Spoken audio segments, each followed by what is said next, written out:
야담상회를 찾아주신 마님들과 선비님들 감사드리옵니다. 야담상회, 오늘의 몰아보기 한상 차림 지금부터 내어놓겠습니다.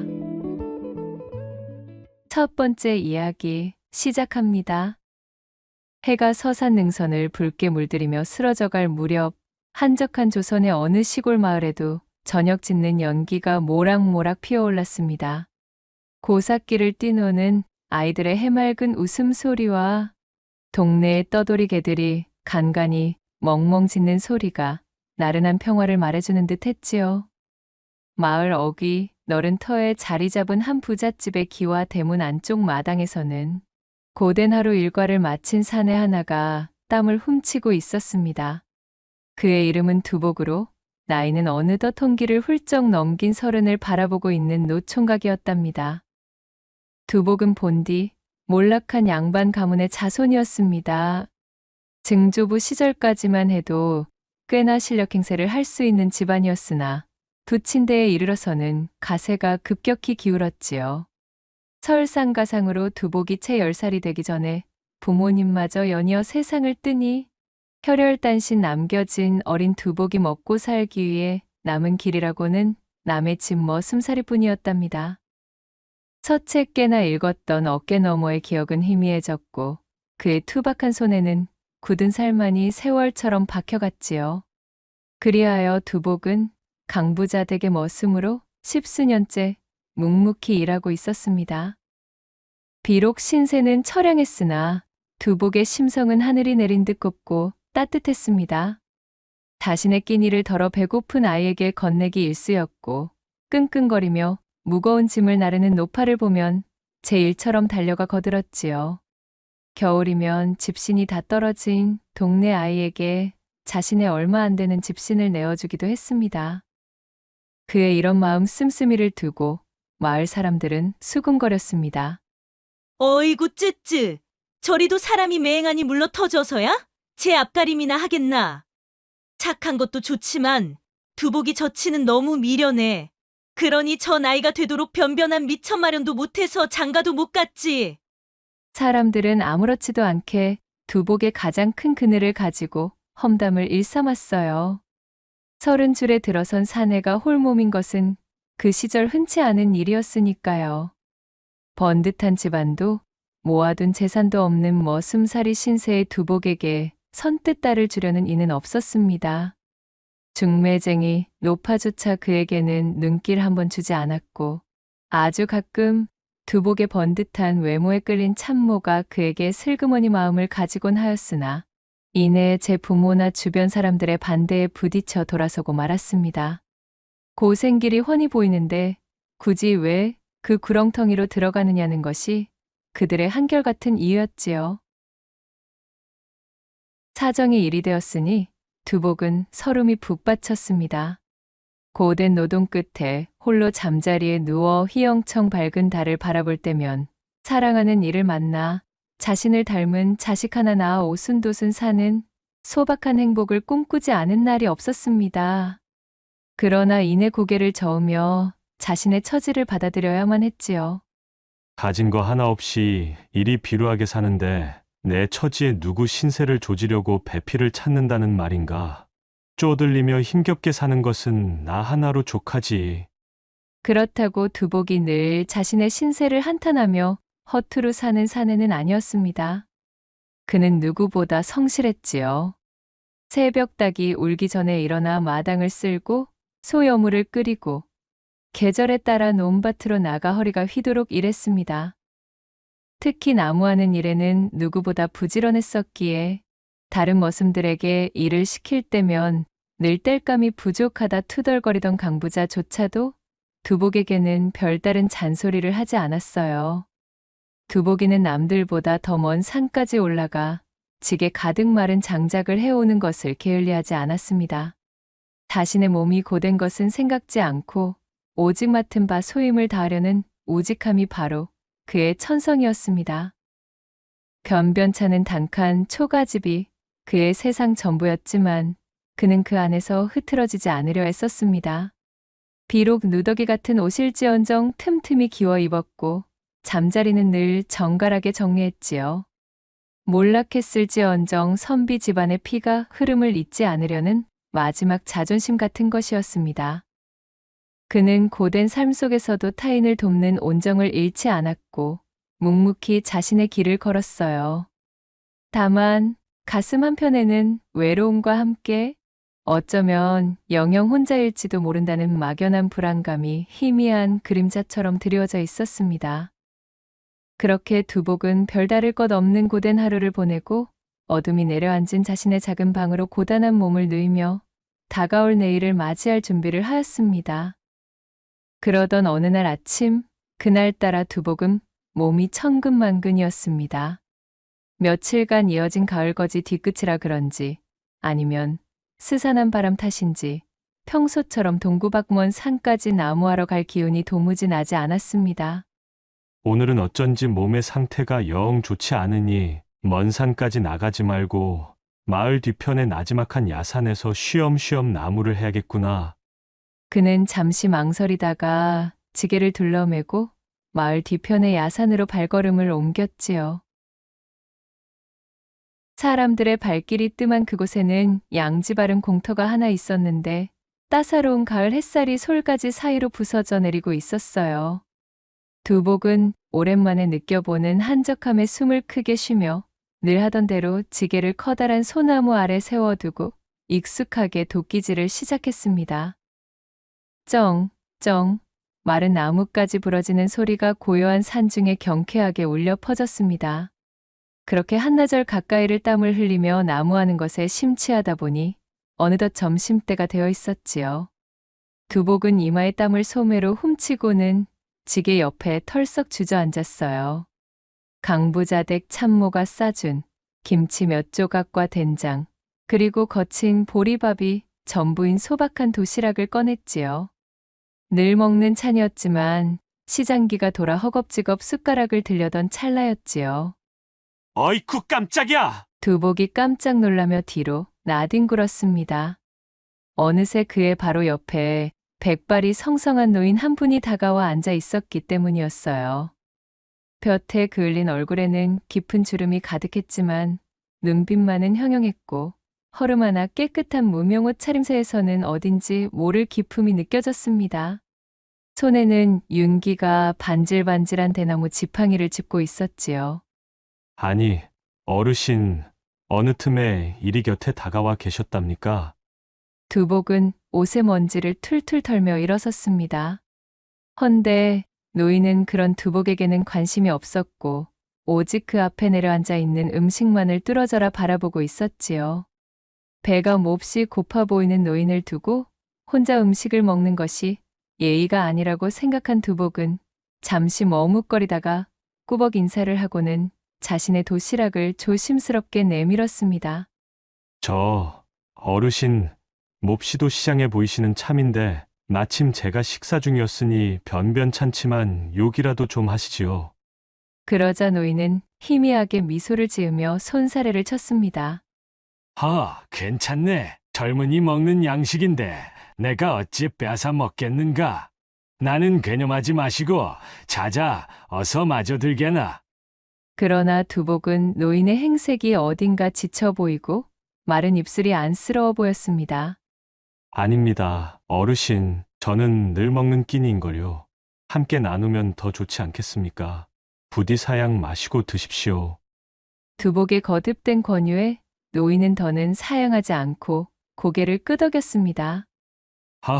이거 참 고마우이 젊은이. 두복은 풀숲에서 아주 커다랗고 두툼한 나뭇잎을 몇 장 겹쳐 따온 뒤 밥을 반쯤 덜어 김치와 된장을 조금씩 얹었습니다. 그리고 그것을 노인에게 공손히 건넸지요. 노인은 말없이 밥을 받아 들고는 마치 며칠 굶은 사람처럼 허겁지겁 하지만 복스럽게 먹기 시작했습니다. 단숨에 깨끗하게 밥을 비운 노인은 만족스러운 표정으로 숨을 고르더니 두복을 찬찬히 뜯어보았습니다. 젊은이 참으로 심성이 곱구먼.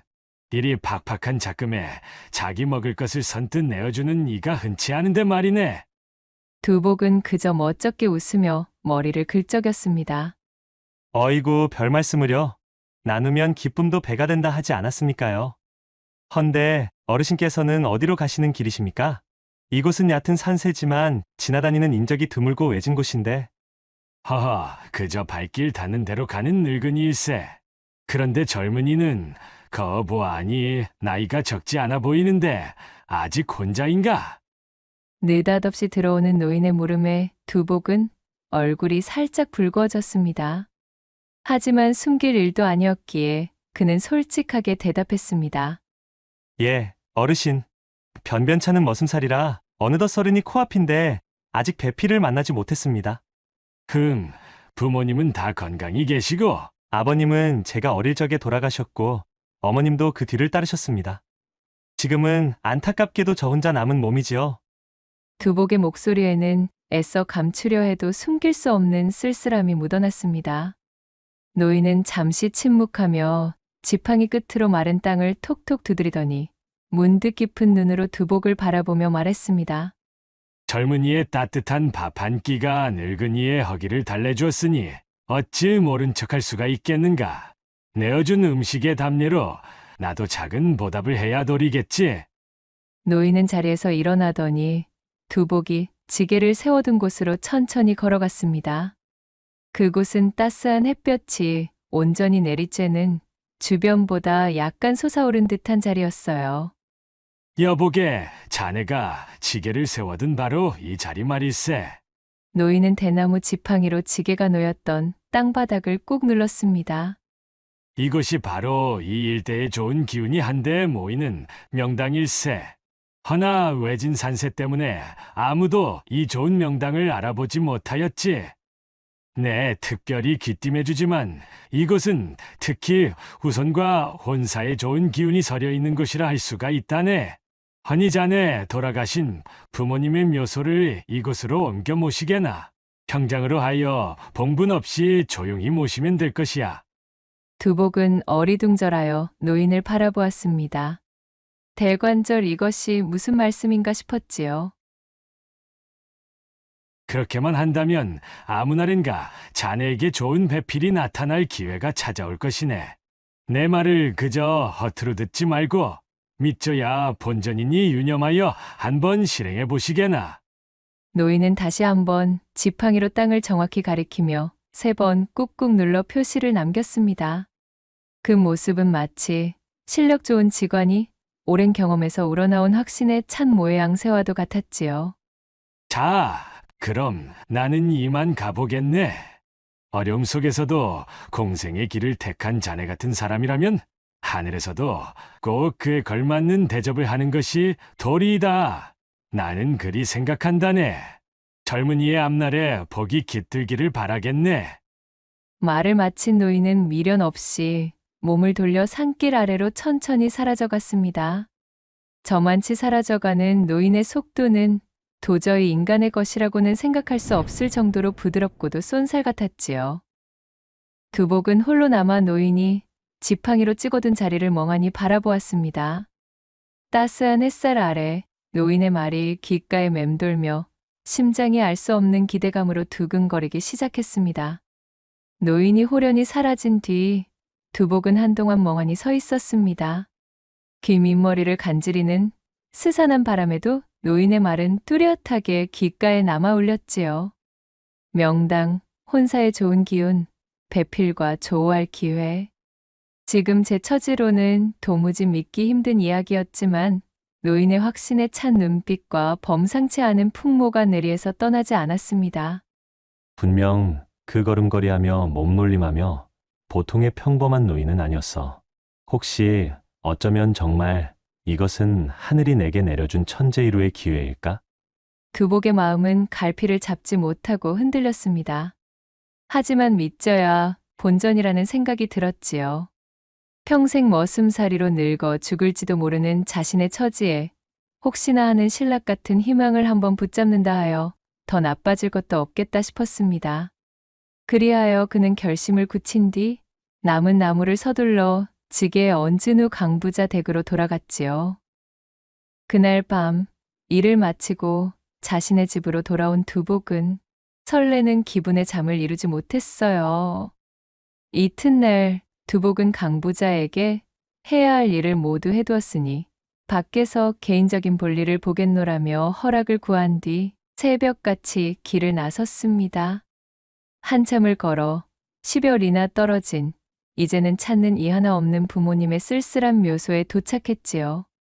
봉분에는 잡초가 무성히 자라 있었습니다. 그간 바쁘다는 핑계로 부모님을 제때 찾아뵙지도 못하였구나. 참으로 불효막심하지 않을 수가 없도다. 두복은 눈시울을 붉히며 조심스럽게 묘를 파헤쳐 남은 유해를 정성껏 수습했습니다. 준비해온 보자기에 곱게 싼 유해를 품에 안고 그는 다시 부지런히 발걸음을 옮겨 마을 뒷산으로 돌아왔습니다. 두복은 노인이 알려준 양지발은 그 자리를 찾아내었어요. 여전히 따스한 기운이 느껴지는 듯한 자리에 서니 어쩐지 기분이 한결 좋아지는 것만 같았지요. 분명 어르신께서 이곳에 묘를 쓰라 하셨지? 두복은 숨을 죽이며 조심스럽게 땅을 파기 시작했습니다. 깊지 않게 노인의 말대로 봉분 없이 평평하게 땅을 고르고 부모님의 유해를 고이 안장했습니다. 흙을 덮고 다진 뒤에는 주변의 마른 낙엽과 장가지를 긁어 모아 묘자리 위를 꼼꼼하게 덮었어요. 누가 보아도 그곳에 묘가 있다는 것을 눈치채지 못하게 하려는 세심한 손길이었답니다. 그렇게 한참이나 몰두하여 모든 일을 마치고 나니 등줄기에 흥건히 땀이 배어 있었습니다. 그는 부모님의 넋을 위로하며 두 손을 모아 간절히 빌었지요. 부디 그 어르신의 말처럼 좋은 인연을 만날 수 있기를. 이곳에 새로이 잠드신 우리 부모님도 더욱 좋은 곳에서 편히 쉴 수 있기를 두 손 모아 간절히 바라옵니다. 그 후로 며칠이 흘렀습니다. 노인이 말한 아무 날이 언제일지는 알 수 없었지만 두복의 마음은 은근한 기대감으로 부풀어 있었지요. 혹시 오늘일까 아니면 내일일까. 그는 매일 아침 눈을 뜨면 설레는 마음으로 하루를 시작했습니다. 그렇게 미력하게나마 기댈 곳이 생기니 고된 머슴살이도 꽤 버틸만 하였어요. 두복의 얼굴에는 전과 다른 희미한 미소가 감돌았습니다. 참으로 이거야 원 좋은 날이 언제 찾아올지 알 수가 없으니 흡사 하루가 1년처럼 길게만 느껴지면서도 또한 설레임에 콧노래가 절로 나오는구나. 그렇게 시간이 흐르고 바람이 매우 사나워 날씨가 꽤나 쌀쌀해진 어느 저녁, 두복은 여느 때처럼 강부자 댁에 가져다 놓을 소죽을 끓이기 위해 자신의 집에 딸린 작은 부엌으로 향했습니다. 소죽을 끓이면 냄새가 고약하다고 하여 강부자는 꼭 두복의 집에서 소죽을 끓여오게 시킨 것이었습니다. 부뚜막에 불을 지피고 솥에 물을 붓는데 어두컴컴한 아궁이 옆 구석에서 불쏘시개로 모아둔 지푸라기들이 무언가에 걸리적거리며 꿈틀거리는 것이 느껴졌어요. 쥐인가 싶어 자세히 들여다보니 세상에나 이게 웬일인가요? 놀랍게도 그것은 사람, 정확히는 행색이 매우 초라한 웬 거지 여인이었습니다. 두복이 들어오기 전까지 그녀는 아궁이 뒤쪽으로 웅크리고 앉아 온기를 쬐고 있었던 것 같았지요. 여인의 행색은 말이 아니었습니다. 머리카락은 마구 헝클어져 얼굴을 반쯤 가렸고 드러난 얼굴에는 온통 수검댕이가 묻어 있었지요. 입고 있는 옷은 남루하기 짝이 없어 여기저기 해지고 그을린 자국이 역력했습니다. 낯선 사내의 등장에 놀란 듯 여인은 잔뜩 경계하는 눈빛으로 두복을 올려다볼 뿐 아무 말도 하지 않았습니다. 두복은 잠시 당황했지만 이내 측은한 마음이 들었습니다. 날씨가 제법 쌀쌀해졌으니 추위를 피해 잠시 몸을 녹이러 들어온 것이라 여겼지요. 괜히 자신이 소란을 피웠다가는 행여나 여인이 놀라 허둥대며 큰 사고라도 칠 것 같았기에 두복은 애써 태연한 척하며 소주 끓이는 일에 집중했습니다. 아무 말 않을 테니 안심하고 불이나 쬐고 있으십시오.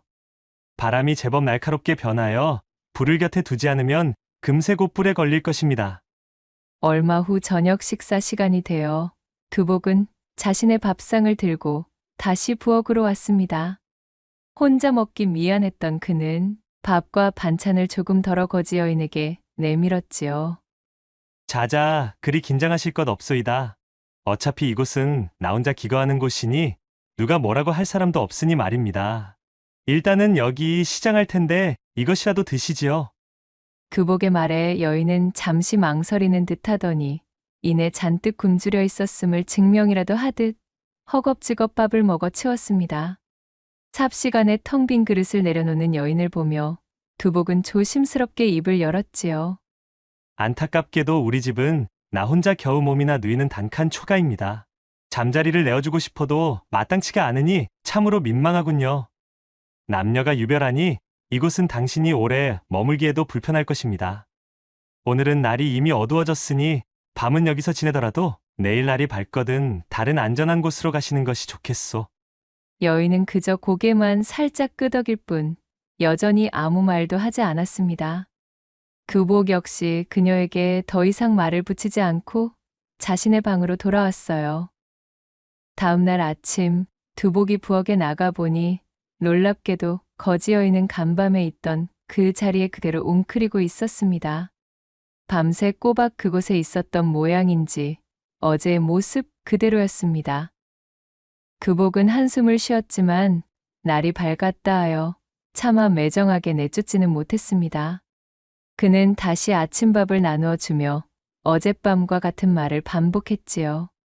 모양새가 어쩐지 쫓아내는 것 같아 적잖이 민망하지만 날이 밝았으니 이제 그만 다른 곳으로 가보시오.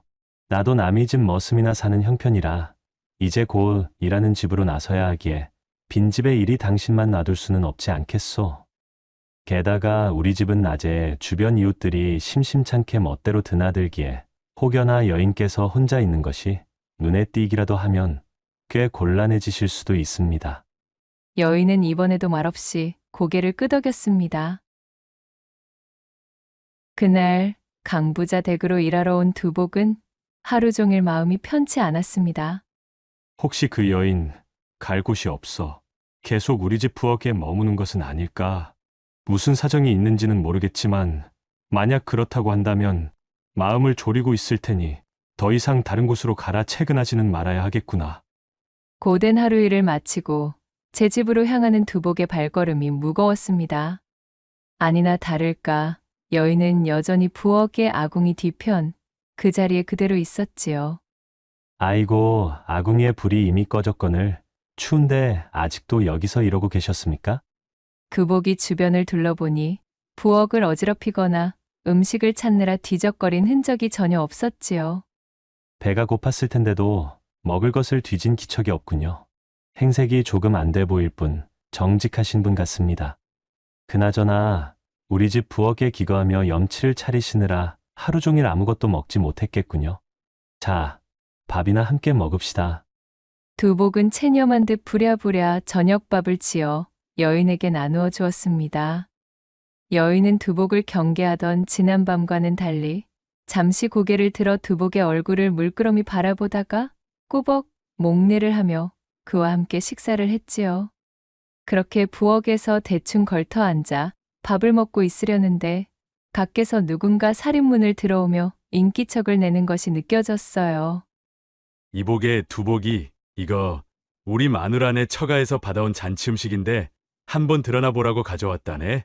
평상시에도 늘 왕래하던 이웃집 맹서방이 음식이 든 광주리를 들고 부엌 안쪽으로 들어오다 말고 두복과 거지 여인이 마주 앉아 밥을 먹고 있는 모습을 우연히 보게 되었지요.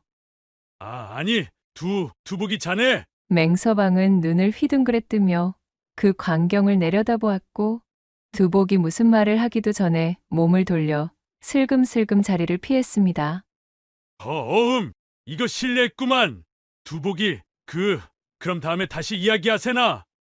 입이 가볍기로 유명했던 맹서방이 다녀간 다음 날 두복네 고을에 이상한 소문이 돌기 시작했습니다.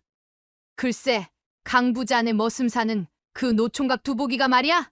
장가를 들었다지 뭐야? 뭐? 아니, 그 팔푼이 같이 남이나 돕고 자빠진 지 앞가림도 못하는 바보가? 무슨 재주로 장가를 가? 그게 말이야, 간밤에 맹서방이 제 두 눈으로 똑똑히 보았다지 않겠어? 웬거지 꼴을 한 여인을 하나 데려와서는 살림을 차렸다나 봐. 제 깐에는 도저히 답이 나오지 않을성 싶으니 어디 다리 밑에서 동냥거지라도 하나 데려온 모양이지 뭐겠어? 성품하지만 미련하기 짝이 없는 노총각으로 소문났던 두복이 드디어 제 깜냥에 딱 맞는 배필을 만났다는 소식은 삽시간에 고을 전체로 퍼져나갔습니다. 두복은 영문도 모른 채 졸지의 새 신랑이 되어버린 것이지요. 참말로 난감하네 이거. 나야 뭐 노총각으로 소문이 자자한 망한 인생이라지만 누군지도 모르는 여인의 혼삿길까지 내가 막아버릴 수야 있나. 아니 되겠다. 이대로 계속 우리 집 부엌간에 저 여인을 두다가는 더 걷잡을 수 없는 소문이 퍼져서는 돌이킬 수 없게 될 것이 뻔하겠어. 마음은 내키지 않지만 내일은 무슨 수를 써서라도 우리 집에서 내보내야겠구만. 나 같은 놈과 살림을 차렸다는 꼬리표가 붙으면 저 여인의 인생에 하등 좋을 것이 없으니 말이야. 그렇게 또 다른 하루가 꼬박 지나갔습니다. 굳게 다짐한 것과는 달리 두복은 여전히 부엌 한 구석을 차지하고 있는 거지 여인과 불편한 동거를 이어가고 있었어요. 그리 지내는 것이 너무도 가여워 두복은 차라리 자신이 부엌에서 기거할 테니 지낼 동안에는 방 안에서 편히 지내라 허락하였음에도 거지 여인은 절대 부엌 외의 공간을 침범하지 않았습니다. 그저 아궁이 뒤편 지푸라기 위가 자신의 거처라는 듯 그곳에서 움직일 생각을 하지 않았지요. 마을 사람들의 수군거림은 더욱 커져갔지만 그는 차마 거지 여인을 매몰차게 내쫓지 못했어요. 그저 다음에 날이 밝으면 떠나겠지, 다음날 날이 밝으면 나가겠지 하는 막연한 기다림을 가진 채 하루하루를 맞이했습니다. 그렇게 시간은 달포가 훌쩍 지나게 되었고 이제 두복에게 자신의 집 부엌은 당연히 여인이 지내고 있는 익숙한 공간이라 여기게 되었던 어느 날 여느 때처럼 묵묵히 허드렛 일을 하고 나무를 해오며 해질녘에 제 집으로 돌아온 두복은 늘 그랬듯 부엌으로 향했습니다. 그런데 웬일인지 거지 여인의 모습이 보이지 않는 것이었어요. 아, 드디어 떠나버렸구나. 그래, 그것이 그 여인에게도 오히려 잘된 일이야. 우리 집 부엌에서 계속 지내봐야 그 여인에게도 하등 좋을 일이 없지. 나 같은 사내와 혼인했다는 소문이나 뒤집어 쓰는 신세가 되니 말이야. 그렇다고는 하여도 그간 함께 지낸 정이 있는데 인사라도 하고 가면 좋았을 것을. 두복은 안도감과 함께 어딘지 모를 모종의 허전함을 느끼며 자신의 방으로 들어섰습니다. 그런데 이게 무슨 일인가요? 방문을 열고 들어선 순간 두복은 자신의 눈을 의심할 수밖에 없었습니다. 방 안에는 웬 낯선 여인이 단정히 앉아 두복을 기다리고 있었으니까요. 아니 당신은 뉘십니까? 뉘시기에 우리 집 방에 이리 앉아 계신단 말이신지요? 두복의 귓가에 여인의 청아한 목소리가 울려 퍼졌습니다. 어머, 도련님, 저를 알아보지 못하시겠사옵니까? 제가 당신 같은 여인을 어찌 알겠습니까? 그럼 오늘 아침에 일하러 나가실 때 보았던 아궁이 뒤 꾀죄죄한 거지 한악이라면 아시겠사옵니까? 은은한 달빛을 닮은 저고리에 쪽빛 치마를 곱게 차려입은 그림처럼 어여쁜 여인의 말에 두복은 뒤로 나자빠질 뻔하였습니다. 그럼 설마 다 당신이? 예, 맞사옵니다. 제가 바로 어제까지 그 떼국물이 흐르던 부엌 붙박이 거지이옵니다. 두복은 제 눈을 비비고 다시 여인을 바라보았습니다. 헝클어졌던 머리는 가지런히 빗어넘겨 탐스러운 댕기로 묶어놓았고 숯검댕이가 묻었던 얼굴은 배곡같이 맑고 투명했지요. 아무리 보아도 어제까지의 그 거지 여인과 동일 인물이라고는 느껴지지 않는 미색이었습니다. 그녀는 놀란 듯 뻣뻣하게 굳어버린 두복을 향해 수줍은 미소를 지어 보였어요. 여인에 대한 경험이 전무하던 두복은 그 아름다운 미소에 너무 놀란 나머지 그만 뒷걸음질 쳐 방을 뛰쳐나오고 말았습니다. 아무래도 자신이 헛것을 보았거나 아니면 꿈을 꾸고 있다고 생각했지요. 그러나 이내 여인이 사뿐사뿐 뒤따라 나오며 조용히 두복을 부르는 것이었습니다. 어찌 그리 놀라서 도망치십니까? 어제까지의 그 당당하시던 모습은 어디 가시고 이제야 겨우 용기를 내어 제 본 모습을 보이게 되었는데 그리하시면 제가 더욱 부끄럽사옵니다. 드릴 말씀이 있으니 어서 방으로 들어오시지요. 다시 방으로 들어와 마주 앉은 두 사람 사이에는 어색한 침묵이 흘렀습니다. 긴 침묵을 깨고 여인이 입을 열었어요. 그녀는 조심스럽게 자신의 이야기를 털어놓았습니다. 자신은 송가 양선이라는 이름으로 원래 한양 대감댁의 외동딸이었으나 부친이 영모에 휘말리는 바람에 집안이 풍비박산나고 말았다고 했습니다. 아버님과 오라버니는 차명을 당하고 어머님은 관노로 끌려갔으며 자신은 충직한 노비의 도움으로 간신히 몸을 피해 수년간 이곳저곳을 떠돌며 거지행색으로 연명해왔다는 것입니다. 어느덧 자신의 기구한 팔자를 늘어놓던 양선의 목소리가 축축하게 젖어 있었어요. 그렇게 이곳저곳 닥치는 대로 떠돌던 저는 너무 지치고 배가 고파 잠시 몸을 녹이려 이곳 부엌에 숨어들었습니다. 염치 없음을 알면서도 도련님께서 베풀어 주신 따뜻한 밥과 온정에 그만 잠시나마 고단함을 잊을 수 있었습니다. 정말로 감사드립니다. 양선의 눈가에는 그간의 서름이 이슬처럼 맺혔습니다. 이 비천한 목숨, 일가족을 잃고 희망도 없이 이리 거짓골로 목숨을 연명하며 전전하는 것도 부질없다 싶어 곧 스스로 마감을 지으려 하던 참이었습니다. 헌데 어쩌다 보니 불을 쬐기 위해 당도한 이곳에서 유일하게 제게 따뜻한 손길을 베푼 도련님의 온정을 며칠 동안 받고 나니 어쩐지 다시 일어설 기분이 생기지 무엇이겠어요. 참으로 신기하게도 마음먹고 있던 나쁜 생각이 사라지게 되었습니다. 허니 그런 도련님의 은혜에 보답할 길은 없사오나 청컨대 부디 저를 거두어 주십시오. 제게는 은인이신 도련님을 평생 곁에서 섬기며 살고 싶습니다. 이 옷과 비녀는 모두 저희 어머니께서 제가 혼인할 때를 위해 제게 남겨주셨던 귀중한 것들이지요. 과연 이것들을 다시 꺼내볼 일이 있을까 싶었는데 도련님의 앞에서 정갈한 모습을 보이고 싶어 도련님이 안 계실 동안 목욕제계를 하고 단장을 하였습니다. 부디 이런 저희 마음을 갸륵히 여기시어 저를 거두어 주셔요. 양선이 간절한 눈빛으로 두복을 바라보았습니다. 두복은 거대한 누군가의 장난에 휘말린 듯한 기분이었습니다. 그리고 곧 자신이 음식을 나눠준 노인의 예언이 떠올랐지요. 아무것도 모른 채 설레며 기다린 나날들과 생각지도 않았던 거지 여인의 등장, 그리고 눈앞에 고운 양선에 이르기까지 모든 것이 꿈결처럼 느껴졌어요. 예상치 못한 상황에 멍했지만 양선의 기구한 처지와 그 간절한 눈빛을 도저히 외면할 수는 없었습니다. 또한 짧은 시간이었지만 이미 자신 역시 거지 여인이던 시절의 양선에게 정이 들었음을 깨달았지요. 그녀가 부엌에서 보이지 않을 때 마음 한켠에 진하게 깔리던 아쉬움이 그 증거였습니다. 두복이 떨리는 목소리로 말했습니다. 야, 양선 낭자, 부족하기 짝이 없는 저 따위에게 그러한 말씀은 참으로 과분한 것이오. 언감생심 어찌 당신을 맞이할 수 있겠냐고는 허나 나 또한 어느새 낭자를 마음에 품고 있음을 오늘 깨닫게 되었군요. 낭자의 뜻이 정녕 그러하다면 저 또한 낭자를 반려로 맞아 평생을 함께하는 것에 추호의 거리낌도 없습니다. 오히려 이런 저를 받아주시려는 낭자의 그 마음이 더 감사할 따름이지요. 그리하여 두 사람은 서로를 바라보며 밝게 미소를 지었지요.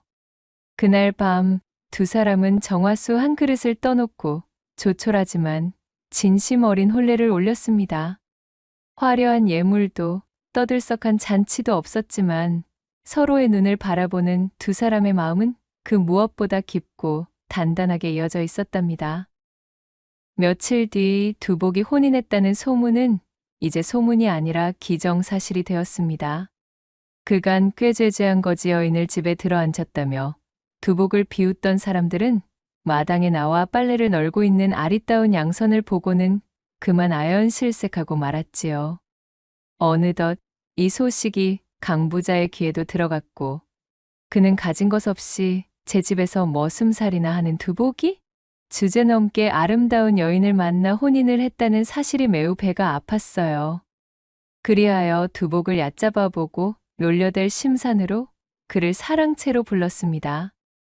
여복의 두복이 듣자하니 자네 장가 들었다는 소문이 자자하던데 그 좁아 터진 코딱지만한 초가에서 두 사람이 대체 어찌 지내시는가?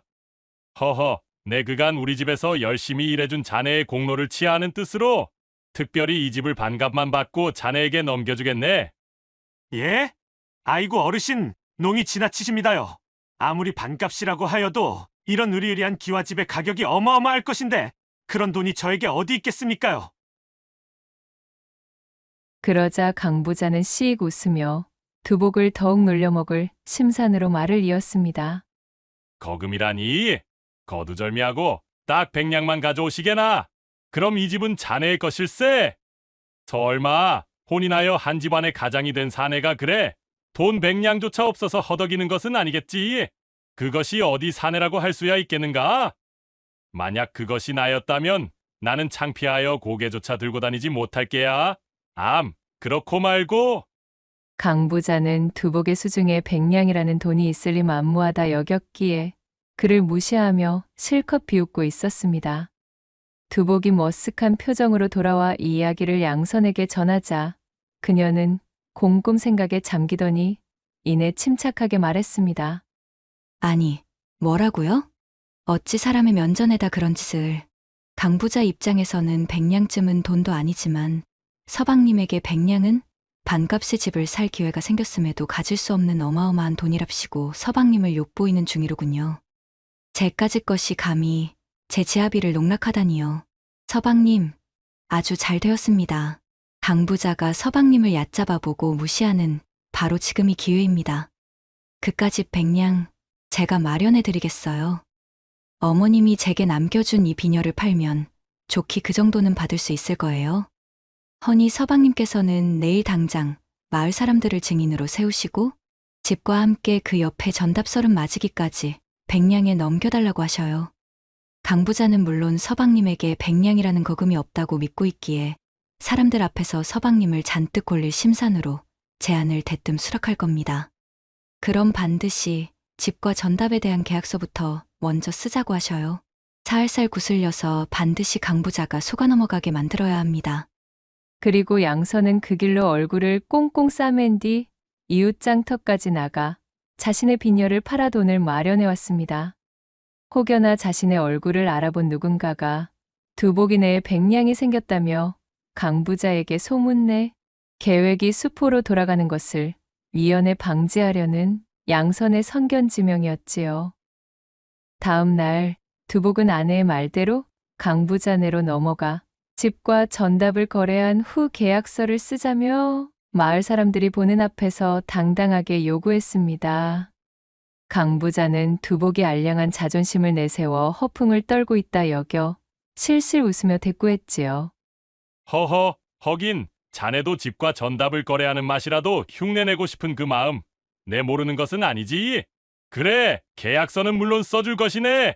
이 집과 전답 서름 맞이기 가격으로 지불할 100냥이 있다면 말이지. 강 부자는 자신이 직접 작성한 계약서를 두복의 눈앞에 흔들며 말했어요. 그러자 두복은 계약서를 받아든 즉시 품에서 100냥을 꺼내 강 부자에게 건넸습니다. 강 부자는 설마 했던 돈이 정말 나올 줄은 꿈에도 몰랐기에 잡아떼며 몹시 당황했지만 여러 사람이 지켜보는 앞에서 공공연히 떠들어 증인이 많았던 데다 어르신께서 엊그제부터 방금까지 직접 말씀을 한 내용을 가지고 한 입으로 두말하는 허언을 늘어놓으신다면 저는 이 계약서를 가지고 관아에 가서 원님께 발고하겠습니다. 그리하면 필시 귀찮은 꼴을 보셔야 할 테죠. 라며 버티는 바람에 꼼짝없이 집과 전답을 헐값에 넘겨주어야 했지요. 순식간에 두복은 머슴에서 어엿한 기와집의 주인이 되었습니다. 그는 기뻐하며 양선과 함께 기와집으로 이사했고 넘겨받은 전답을 부지런히 일구기 시작했어요.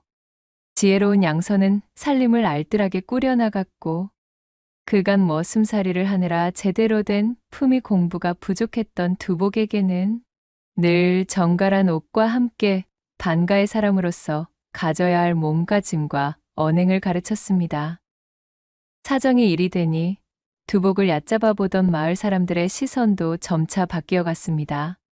처음에는 여전히 두복을 골리려 했지만 무엇보다 그의 곁을 지키고 있던 양선이 그것을 허락하지 않았지요. 그녀는 사람들이 두복을 놀림감으로 만들려고 할 때마다 나타나 혼찌검을 내었고, 시간이 지날수록 점차 의젓해지고 품위를 갖춰가는 두복의 모습과 현명하고 어진 그의 아내 양선을 보며 더는 함부로 대하지 못했습니다. 오히려 그의 성실함과 아내의 지혜로움에 감탄하며 전과는 달리 귀의대하기 시작했지요. 세월은 흘러 양선의 헌신적인 내조로 두복은 마침내 진사시험에 합격하는 쾌거까지 거머쥐게 되었습니다. 얼마 지나지 않아 양선의 아버지도 억울한 누명을 벗고 신원이 회복되었고, 관노로 끌려갔던 어머니도 되찾아 함께 모시고 살게 되었습니다. 임자, 내 참으로 임자 같은 귀하디 귀한 인연을 만나 이렇듯 좋은 나날을 맞이하게 되어 얼마나 기쁜지 모릅니다. 그런 말씀 마셔요. 저 역시 서방님이 아니셨다면 이런 행복은 꿈도 꾸지 못했을 것입니다. 이는 모두 서방님의 그 어질고 남을 도우려는 착한 심성에서 비롯된 것이니 충분히 누리실 자격이 있으셔요. 두복과 양선은 그 후로도 여러 자손을 낳고 늘 주변의 어려운 이들을 돕는 온정을 잃지 않으며 마을 사람들의 존경과 부러움 속에서 오래오래 행복하게 살았다는 후문이 옵니다. 마지막 두 번째 이야기 시작합니다. 옛날 아주 먼 옛날, 창밖을 바라보던 백년은 방구들이 무너져라 한숨을 내쉬었습니다. 더없이 화사한 달빛이 창너머로 들어와 백년의 몸을 간지럽히고 있었지요.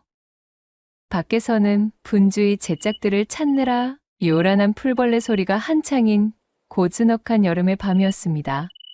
이토록 여유가 넘치고 선선한 바람에 풀벌레 소리마저 귀를 적시는 분위기 좋은 밤이었음에도 지아비가 있는 여인의 처소엔 참으로 어울리지 않는 공허한 정막만 감돌고 있었답니다. 이리도 좋은 날 좋은 때임에도 남편이라는 작자는 첩을 둘씩이나 얻어차고 아내인 나의 처소엔 아예 발길조차 향해주지를 않는구나. 나를 이리 산송장 마냥 안방에만 처박아 두고 나 몰라라 할 것이었으면 대체 어찌하여 나를 정인으로 삼고 또한 혼인까지 한 것일꼬.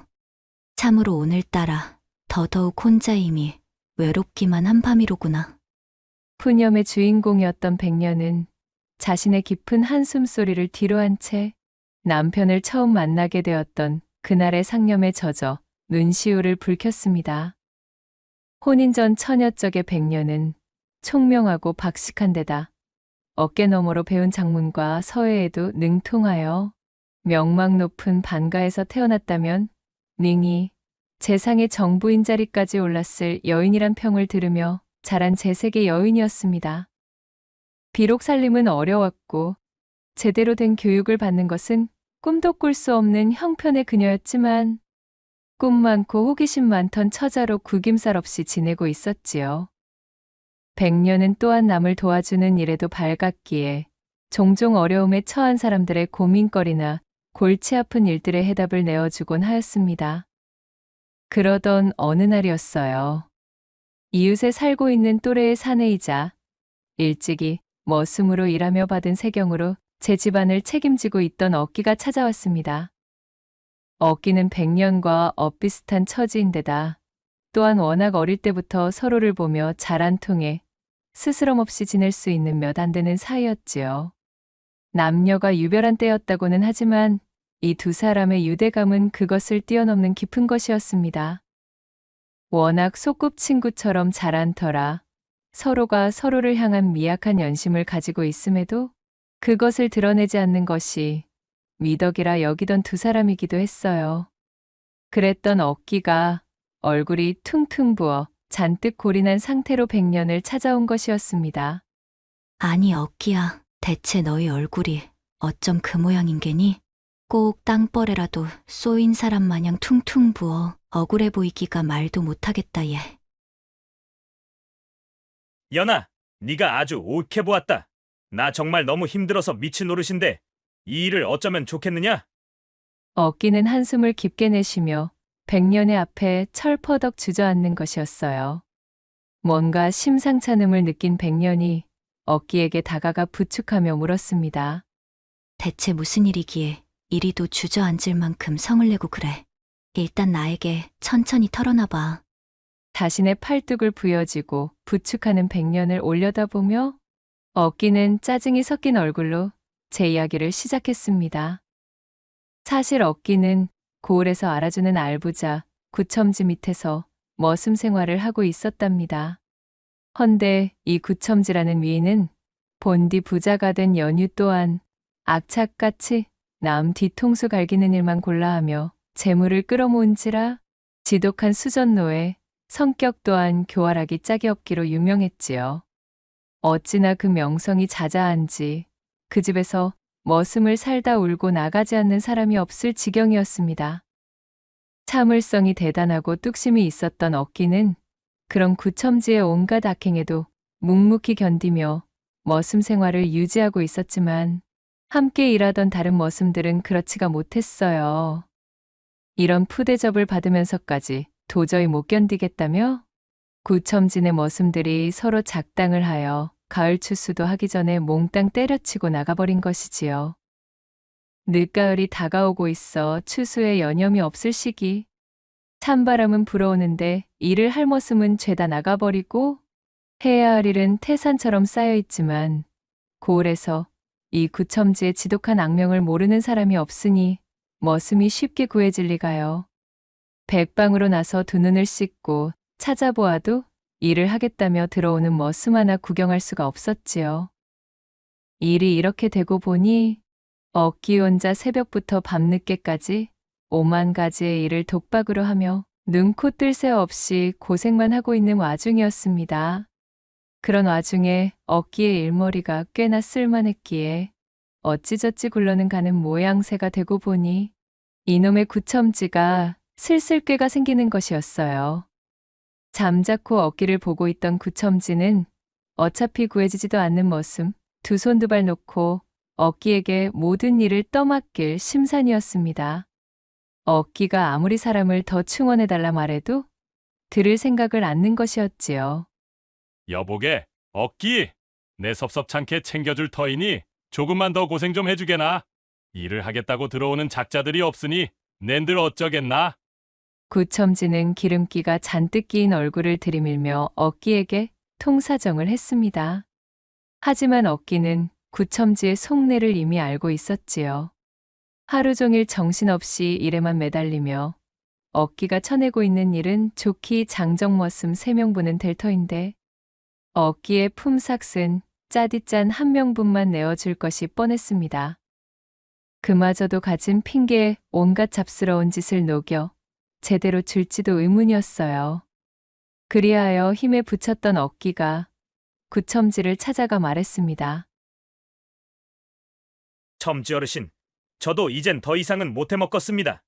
몸이 천근만근이라 이젠 낯을 쥘 힘조차도 나오지를 않네요. 죄송하지만 저는 이쯤하여 머슴 일을 그만둘 생각이니 지금까지의 품삯을 계산하여 쳐주시면 감사하겠구만요. 그러자 구첨지의 안색이 쌓아 굳더니 그 눈빛을 형형하게 빛내며 답하는 것이었지요. 아니, 자네 그냥 이렇게 관두겠다 하면 나는 어쩐단 말인가? 사람이 책임감이 이리 없어서야 어디 믿고 일을 시킬 수가 있단 말인가? 애당초 우리의 계약은 이번 추수 때까지였으니 더 이상 일을 못 해주겠다면 그것은 우리의 계약을 자네가 위반하는 것이니까 자네 품삯을 쳐줄 수가 없겠네 그려. 예? 아니, 그런 말씀이 어디 있답니까요? 제가 지금까지 악착같이 일해드린 세월이 얼마인데 그 값을 안 쳐주시겠다뇨? 아, 나는 그딴 건 모르겠고 이번 추수 때까지 일을 해주지 않는다면 자네 품삯은 못 내주니 그리 아시게나. 손바닥 뒤집듯 태도를 바꾼 구첨지의 기세가 어찌나 완강한지 억기는 별다른 흥정조차 해보지 못하고 대문 밖으로 쫓겨나고 말았습니다. 그리하여 억기는 얼굴만 새빨갛게 물들인 채 씩씩거리며 돌아올 수밖에 없었지요. 이상의 모든 사정을 전해들은 백년이 억기를 위로하며 말했습니다. 구첨지 그 인간 지독하다 말은 익히 들어왔지만 역시 생각보다도 훨씬 더 지독한 위인이었구나. 그래서 지금 그만두면 여지껏 일한 품삯을 몽땅 안 해주겠다. 이렇게 강짜를 부린단 말이지? 응, 계약 조건을 들먹이면서 그리 말할 것이 뻔하지. 연아, 이제 이 일을 어쩌면 좋단 말이냐. 계약대로 추수 때까지 구첨지 밑에서 일을 계속했다가는 나는 아마 온몸이 골병이 들어 제대로 걷지도 못할 게다. 이런 중노동을 겨우 한 명분, 아니 한 명분도 제대로 쳐주지 않을 것이 뻔한 구첨지식 품삯을 받고 계속해야 하다니 참말로 눈앞이 깜깜하다 이거야. 그렇다는 말이지. 창백하리 많지 피골이 상접한 어깨의 안색을 살피며 턱을 쓸어만진 백년이 한참이나 곰곰 생각에 잠겨 있다. 두 손을 짝 마주치며 씩 미소를 띄웠습니다. 나에게 좋은 묘수가 떠올랐는데 억기야, 이리 귀 좀 가져다 대보련. 그리고 백년은 속닥속닥 한참이나 어깨에 귀를 붙들고 뭔가를 이야기해주는 것이었지요. 이튿날이었습니다. 구첨지가 키득거리며 뒷짐을 지고 마당을 걷고 있었어요. 입도 뻥끗하지 못하게 못을 박아두었으니 억기 잿간놈이 추수 때까지 일하지 않고 무슨 수로 버티겠어? 그는 억기가 어쩔 수 없이 자신에게 돌아올 것이라 확신하고 있었습니다.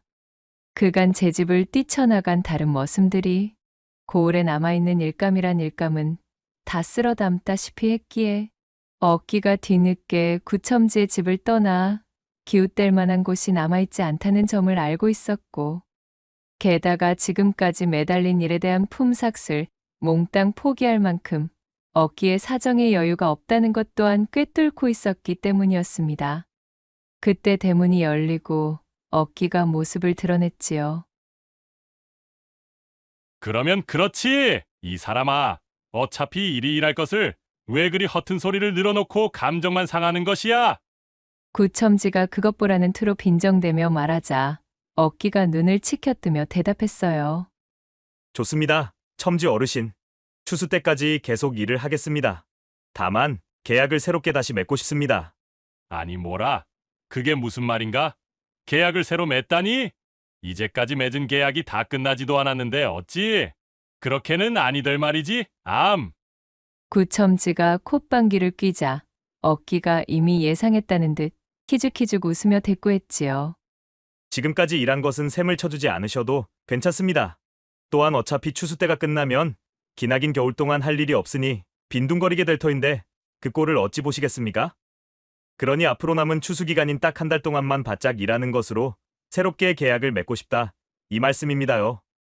억기의 대답에 눈이 번쩍 뜨인 구첨지는 하마터면 너무나 반가워 억기의 손을 잡고 사랑방까지 들어갈 뻔했습니다.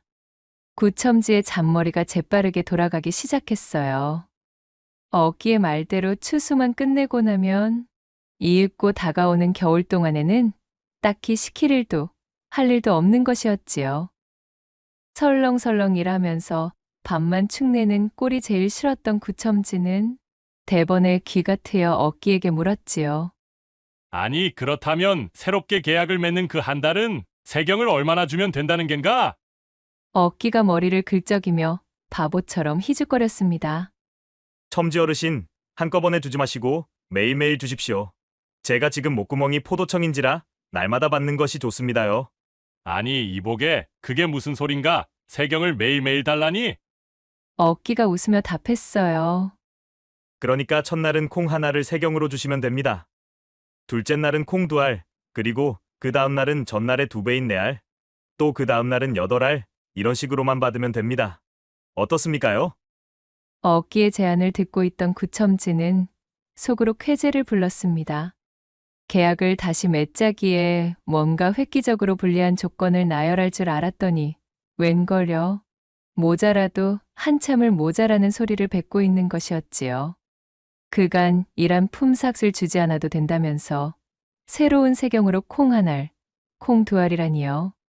이것은 그간 듣도 보도 못한 그야말로 거저 중에 거저인 제안이었습니다. 구첨지는 겉으로 태연한 척 표정을 관리하며 대꾸했어요. 어흐흠, 그래. 자네가 심사숙고하여 내린 결정이니 내가 그것을 무조건 아니 된다 하는 것도 조금 그렇지. 하지만 이번에는 계약을 해놓고 엊그제처럼 못하겠다 나자빠지면 아니 될 일이네. 그러니 아주 제대로다가 약정을 해두자고. 구첨지는 지필묵을 가지고 와서 약정서 2매를 자세히 작성했습니다. 각자 손도장까지 찍고 약정서를 한 부씩 나눠 가지기까지 하였지요. 그렇게 구첨지와 억기는 기분 좋게 새로운 계약을 끝낸 다음 일을 시작했습니다. 본디 재빠른 일머리와 힘까지 갖췄던 억기는 시원시원하게 일을 처리해 나갔어요. 저녁 늦게까지 일을 마친 억기가 문간방에 기대어 세경을 기다리자 구첨지는 희죽 웃으며 콩 하나를 품삯이랍시고 던져줬습니다. 그 이튿날도 억기는 새벽같이 구첨지를 찾아와 하루 종일 황소처럼 일했지요. 그날 저녁 구첨지가 콩 2알을 세경으로 내어주자 억기는 감사하다며 꾸벅 절까지 하고는 2손으로 받았습니다. 억기가 집으로 돌아가자 구첨지는 박장대소를 하며 소리쳤지요. 흐하학, 나 원참 저런 모질이 같은 놈. 저런 모자란 놈이 이딴 것도 품삯이랍시고 2손으로 받고 싱글벙글이구만.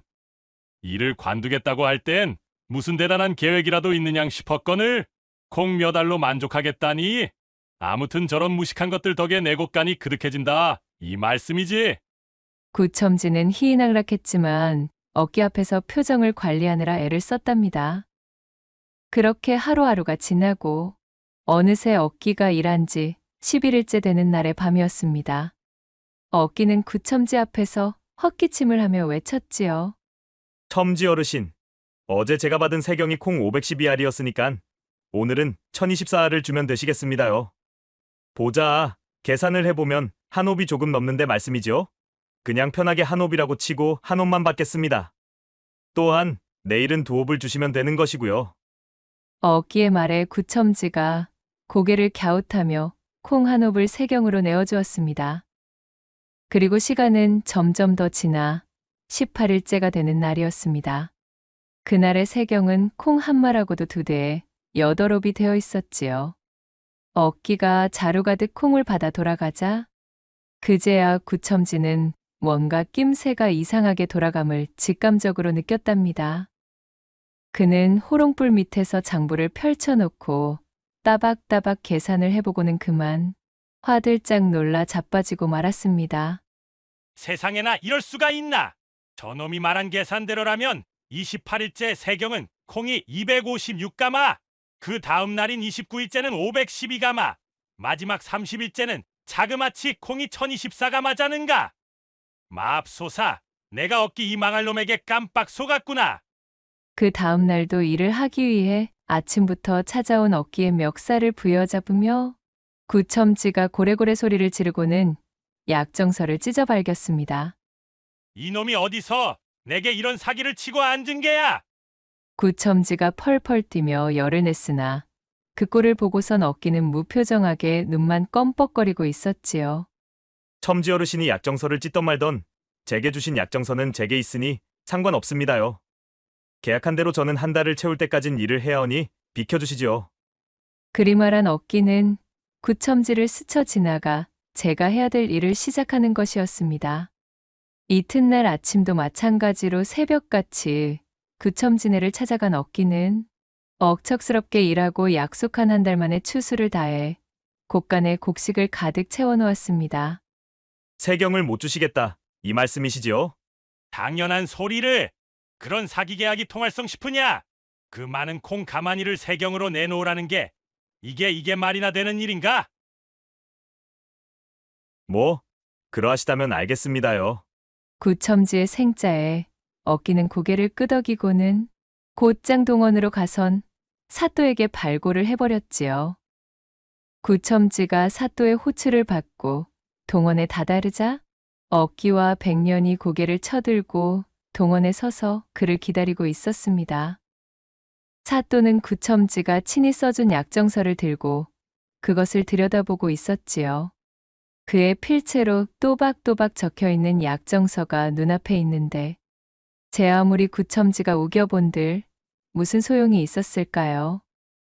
구첨지는 사또 앞에서 바락바락 우기다 곤장까지 실컷 얻어맞게 되었고, 그렇게 억기에게 무지막지한 콩가마를 지불하는 대신 놓은 열마지기를 떼어주는 것으로 이 황당무계한 계약을 종료하기로 합의를 보고 말았지요. 동원을 나오는 길, 억기는 백년의 손을 붙잡고는 말했습니다. 네가 이리도 번뜩이는 재치로 귀띔해준 덕분에 저 악랄한 구첨지에게 시원하게 복수를 함과 동시에 논 열마지기까지 얻게 되었구나. 이것은 몽땅 너희 덕이야. 이윽고 억기는 그간 줄곧 품어온 자신의 연심을 고백함과 동시에 그렇게 백년을 자신의 색시로 맞이하게 된 것이었습니다.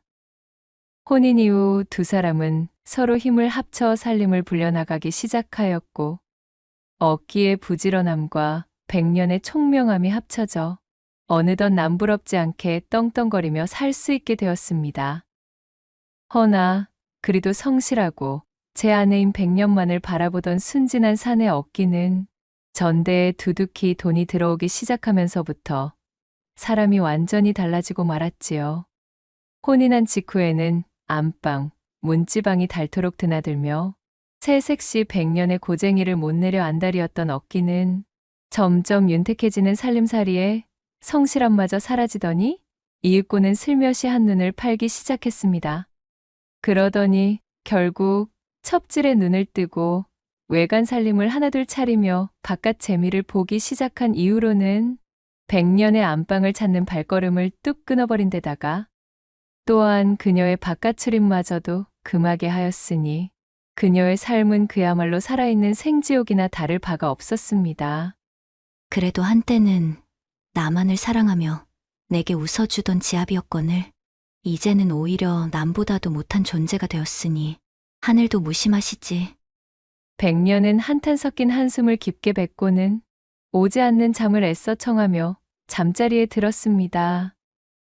다음 날 아침이 밝자 백년은 밤새도록 장고를 거듭한 끝에 내린 결심에 종지부를 찍듯 보따리를 쌌습니다. 사랑방의 시아버지께 건너가 뜻을 밝히고 작별 인사를 올렸지요. 그간 시집와서 흠 하나 잡을 구석 없이 며느리의 역할을 톡톡히 해주었던 백년이었고, 제 아들이 첩질에 빠져 더 이상 며느리를 찾지 않는 것 또한 사실이었기에 시아버지는 마지못해 백년에게 꽤 묵직한 전대를 꺼내 건네주었습니다.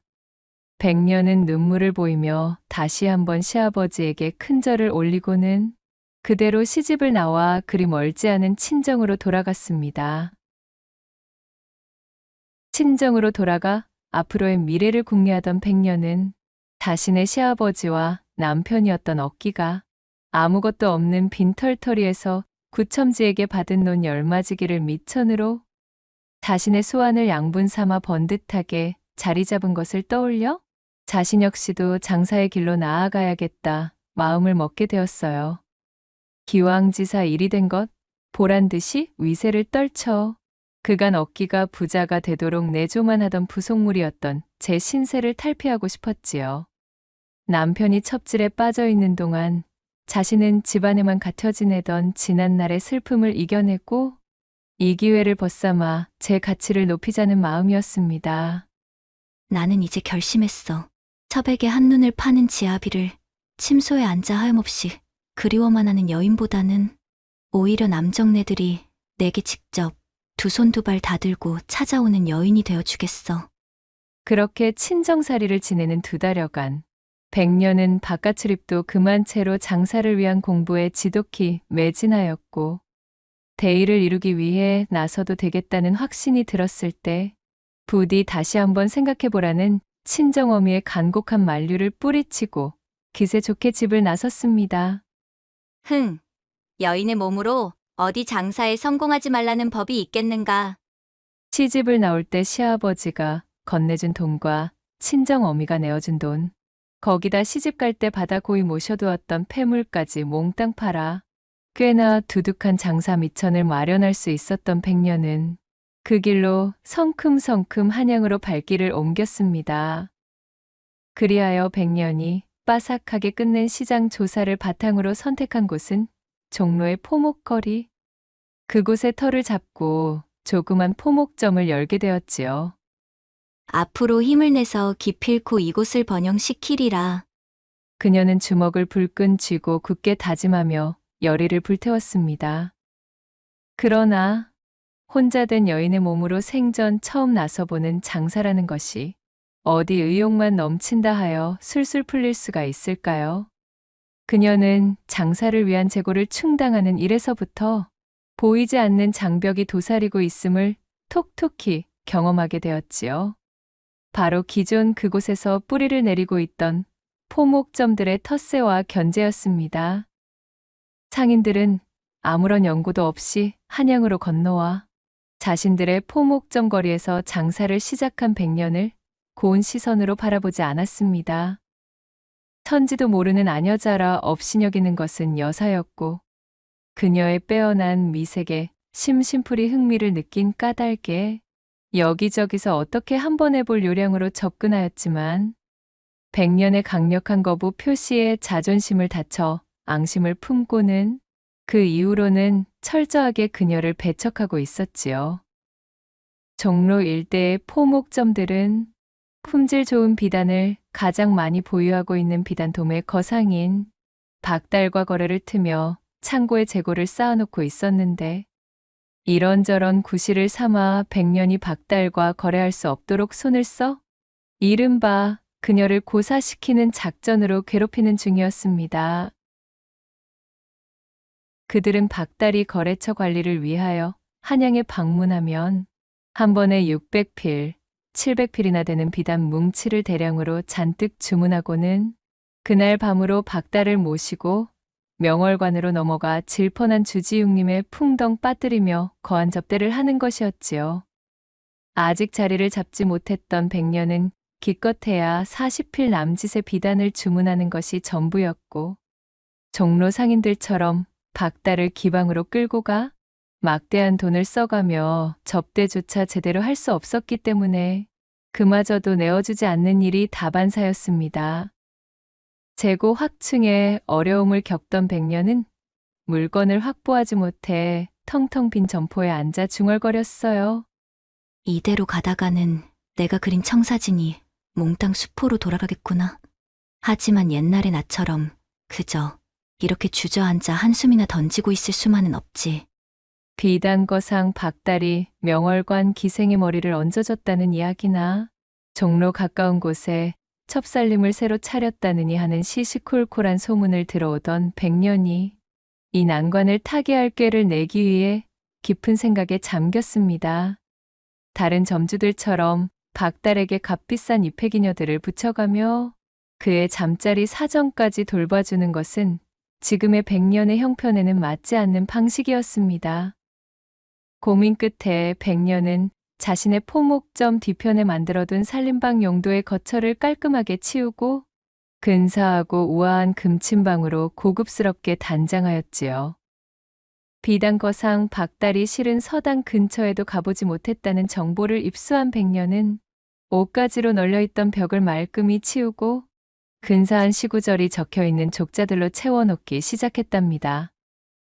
어릴 적부터 서당에 다니던 학동들의 꽁무니를 쫓아다니며 갖은 구박과 멸시를 당하면서도 어깨 너머 독학으로 글을 배워둔 터였던 데다가 혼인을 한 이후로 자신을 찾아오지 않는 남편 얻기를 기다리며 무료함을 달래기 위해 틈틈이 익혀둔 사군자의 솜씨까지 10분 발휘하여 백년은 일필의지 막힘없이 시구절들을 필사하였습니다.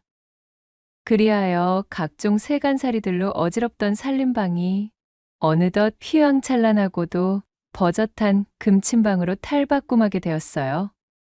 금침방은 이만하면 되었고 다음으로는 나의 행색부터 변모해야 하겠지?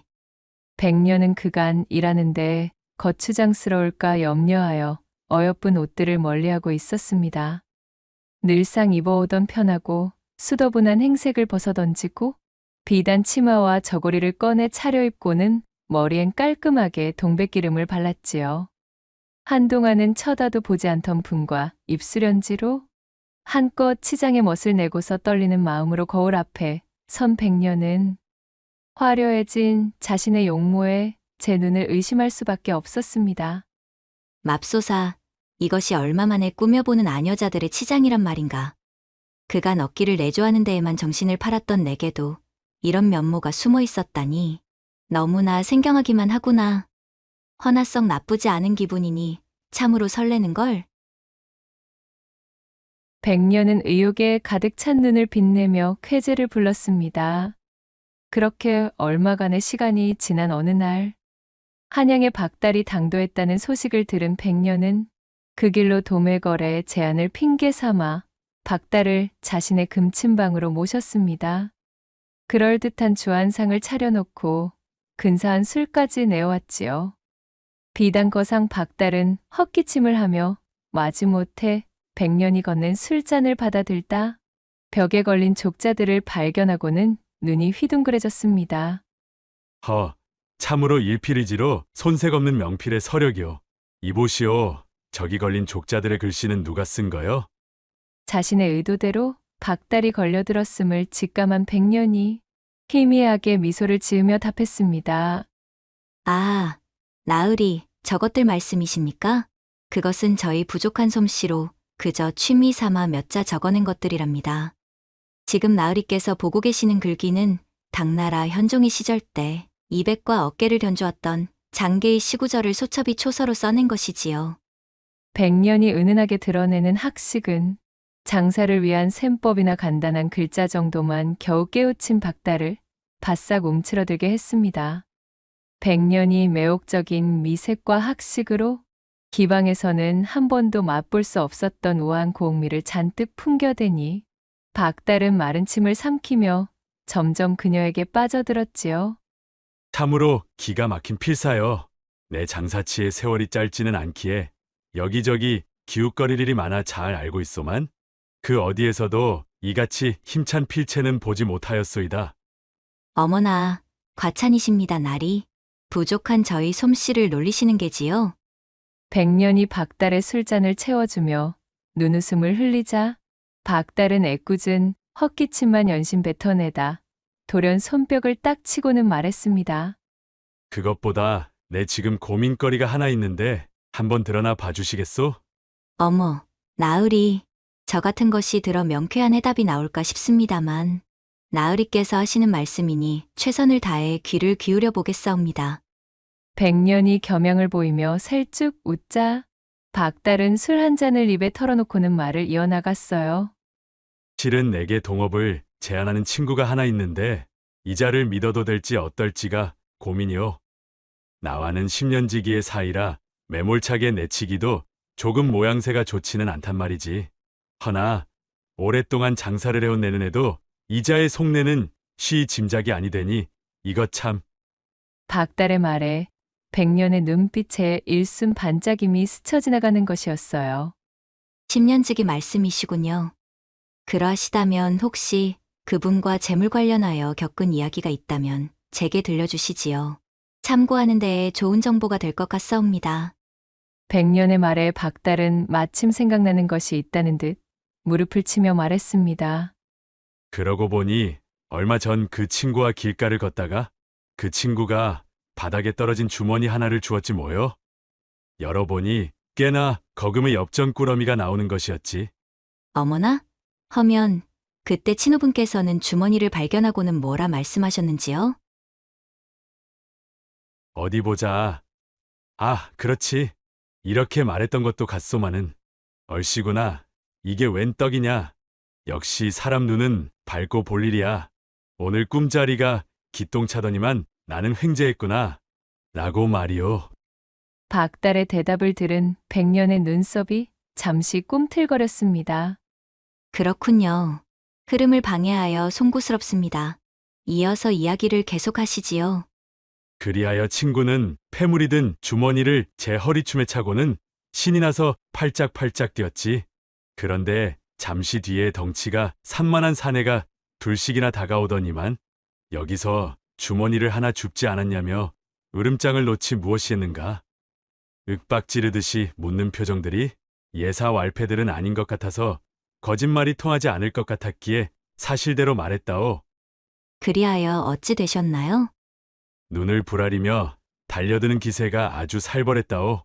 그 친구가 사내들에게 주운 주머니를 건넸고 그들은 주머니를 낚아채 풀어보고는 앞장서 있던 내 따귀를 한 대에 갈겨버렸지.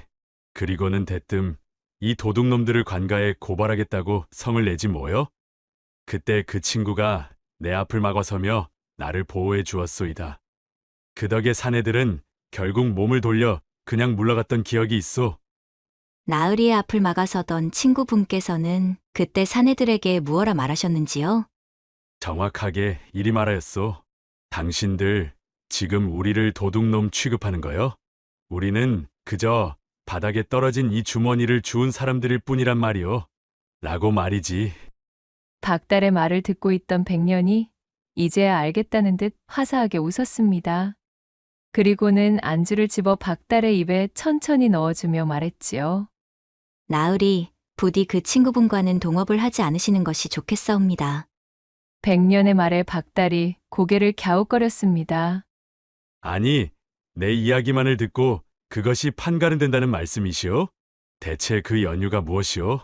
이야기만 듣고 어찌 그리 확신이 섰단 말인가? 백년은 별것도 아니라는 투로 답했습니다. 주머니를 주었을 때 친구분께서는 나는 행자하였다. 라는 표현을 쓰셨지요.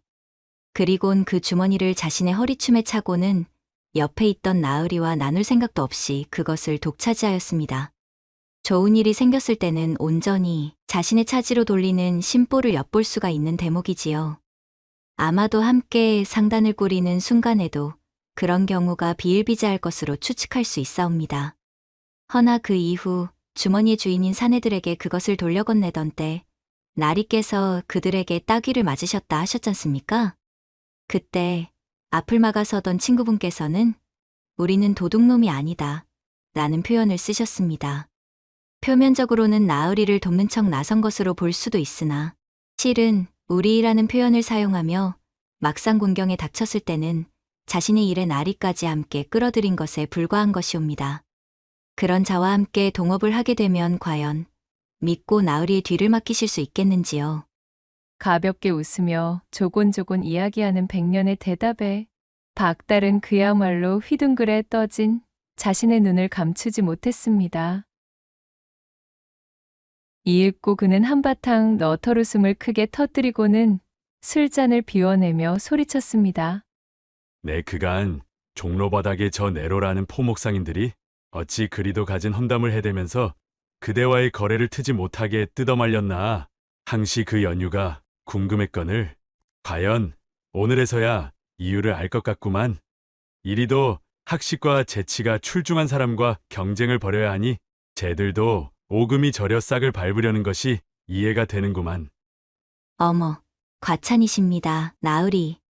백년은 교태가 잔뜩 섞인 미소를 흘리며 손사래를 쳤고 그런 그녀의 미소를 물끄러미 바라보던 박달은 이날을 기점으로 이 백년이라는 여인에게 그야말로 홀딱 반해버리고 말았답니다.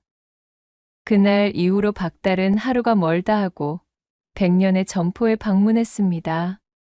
한양에 들르면 가장 먼저 들르던 명월관도 발길을 끊고 중요한 업무도 보는 둥 마는 둥 백년의 점포부터 찾기에 바빴지요. 박달이 그간 제품에 아는 기녀들은 셀 수도 없었지만 이 작은 포목점의 점주 백년에게서 은은히 풍기는 매력이라 함은 그 궤가 완벽하게 달랐습니다. 그녀에게는 무엇보다도 흉내낼 수 없는 자연스러운 기품과 함께 남정네의 마음을 들었다 놨다 하는 줄다리기의 묘미가 있었어요. 이는 그간 백년이 줄곧 첩과의 살림에 빠져 자신을 등한시했던 남편에게 느꼈던 고독의 순간들이 많았기에 어찌하면 상대방의 애간장을 끓게 만들 수 있는지를 통달한 덕분이었습니다. 그것을 역이용하여 박달과의 관계에서 적재적소에 사용했지요. 박달은 완전히 백년에게 푹 빠져 그녀를 당장 차지하고 싶은 마음이 굴뚝 같았습니다.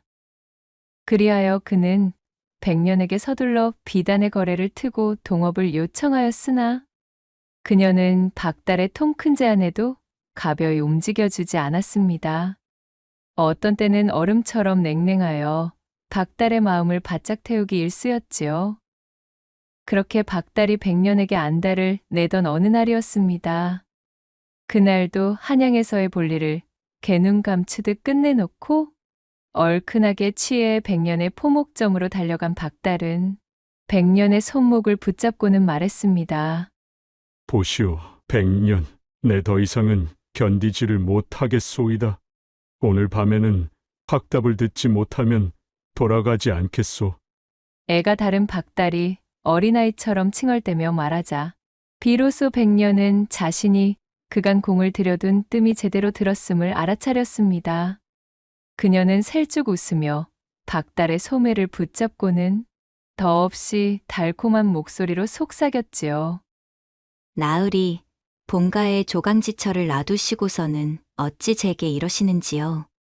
안방마님께서 아시면 너무도 슬퍼하지 않으시겠습니까? 바로 이러한 자네의 마음 씀씀이가 더더욱 나를 자네를 향한 광증이 걸리게 한단 말일세. 박달은 이 말을 듣고서는 주체하지 못하였고 그녀를 품에 안으며 금침방으로 쓰러졌습니다. 목석처럼 얌전히 누워 두 눈을 질끈 감은 몰골로 거사가 끝나기만을 기다리던 자신의 아내와는 달리 두 다리를 들어 올려 제 허리에 착 감은 채 혼을 쏙 빼놓는 백년을 박달이 거부할 수 있는 방법은 아무것도 없었답니다. 백년 역시도 그간 남편에게 천대만 받아오며 외로움을 정립해두던 시간에 대한 회포라도 풀듯 그렇게 두 사람은 거침없는 춘정을 불태우는 순간을 맞이하게 되었습니다. 이튿날 박달이 금침에서 눈을 뜨자 밝아오는 동창의 너머로 더없이 화사한 미소를 머금은 백년이 따뜻한 꿀물을 타와 박달에게 내밀었습니다. 지난 밤의 환상적인 기억과 함께 아침을 맞아 꿀물을 내미는 그녀의 내조에 흥이 오른 박달이 말했지요. 백년, 아니 되겠소. 내 우리 집의 마누라를 쫓아낼 테니 이참에 나의 정실로 들어와 줄 순 없겠소? 이제 나는 그대가 없는 밤은 도무지 잠을 이룰 수가 없소이다. 그러자 백년이 어처구니 없어 하며 입을 떼었어요. 나으리, 그 무슨 당치하는 말씀이십니까? 절대로 조강지처를 내팽개치시면 안 됩니다. 그것은 결단코 제가 원하는 관계가 아니옵니다. 안방을 지키고 계신 아내에게도 극진하셔야 합니다. 지금 이러한 순간에도 나리의 안방마님께서는 그저 나리의 사업이 번창하기만을 바라며 마음을 졸이고 있으실 것이 뻔하거늘 나리께서 그리하시면 아니 되시지요. 제가 그 자리를 탐하고자 나으리와 춘정을 나눈 것이 아님을 헤아리시옵소서. 이 말을 들은 박달은 탄식을 내뱉었습니다. 자신이 품었던 기녀들은 하나같이 본처의 자리를 탐내며 자신이 쌓아놓은 부를 탕진하려는 기색만 보여왔건들 백년의 이러한 기품은 박달이 그간 맛보지 못한 너무도 값진 성품이었지요. 어쩌면 이리도 속이 깊은 말을 하실 수가 있으시오. 참으로 그대는 내게 찾아온 진귀한 보물 같은 여인이시오. 그리고 이것이 종로 포목점의 갑과 을을 단번에 뒤바꾸는 계기가 되었습니다. 이날 이후로 백년의 포목 창고엔 박달에게서 단독으로 납품받은 최고급 상주표 비단이 거대한 산더미처럼 쌓여만 갔습니다. 백년의 포목점은 그 방대한 물량을 바탕으로 하루가 다르게 성장했고 연일 문전성시를 이루기 시작했지요. 다급했던 다른 포목점 상인들이 박달을 회유하여 비단을 발주하고자 그를 접대하려 하면 박달은 근엄하게 손사래를 치며 단칼에 거부하고는 말하는 것이었어요. 어허, 이 무슨 소란들이십니까?